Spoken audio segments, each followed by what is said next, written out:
যদি আপনার ঘরে আলু থাকে তাহলেই আপনি বানিয়ে ফেলতে পারেন এই মজাদার স্ন্যাক্স রেসিপি।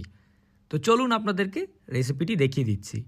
গরম পানির ভিতরে আমি আলুগুলোকে কিউব কিউব করে কেটে দিয়ে দিলাম। এরপর ভালোভাবে ছড়িয়ে দিলাম যাতে তাড়াতাড়ি সিদ্ধ হয়।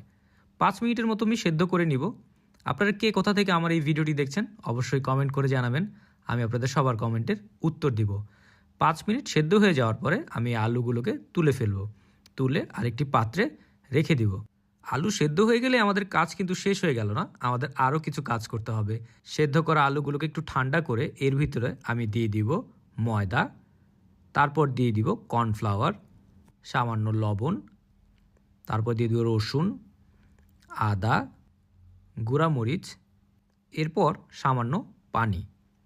তারপর এই সবগুলোকে একসাথে ভালোভাবে আমরা মিক্স করে নিব।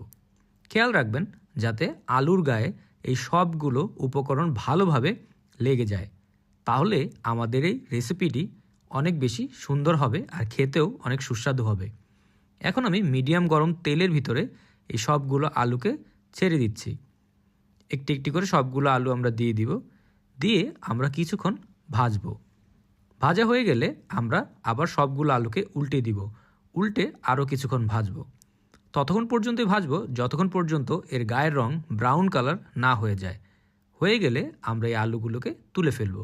অল্প ভাজলেই হয়ে যাবে, কারণ আমাদের আলুগুলো সিদ্ধ করা ছিল। তো বেশি ভাজবেন না, পুড়ে যেতে পারে। এরপরে আমরা একটি কড়াইয়ের ভিতরে নিয়ে নিব তেল। তারপর দিয়ে দিব পেঁয়াজ, তারপর দিয়ে দিব কুচি করে কাটা রসুন, এরপর দিয়ে দিব শুকনো মরিচ 2টি, কাঁচামরিচ।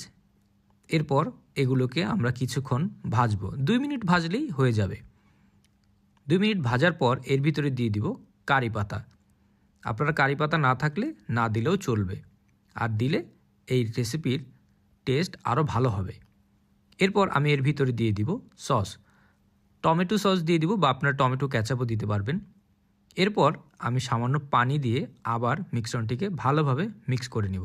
তারপর 2 মিনিটের মতো আমি রান্না করব। 2 মিনিট রান্না করার পরে আমরা এর ভিতরে আমাদের ভাজা আলুগুলো দিয়ে দিব। এরপর এগুলোকে আমি একসাথে খুব ভালোভাবে মিক্স করে নিব।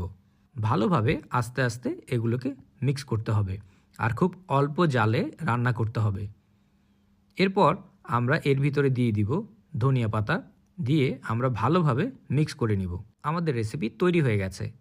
দেখতেই পাচ্ছেন খুব সহজে আমরা এরকম আলুর একটি স্ন্যাক্স রেসিপি তৈরি করে ফেললাম। এরকম মজার রেসিপি পাওয়ার জন্য টোস্টেড বাংলা পেজকে অবশ্যই ফলো করবেন। ভিডিওটি ভালো লাগলে একটি লাইক অ্যান্ড শেয়ার করতে ভুলবেন না। সবাই ভালো থাকবেন।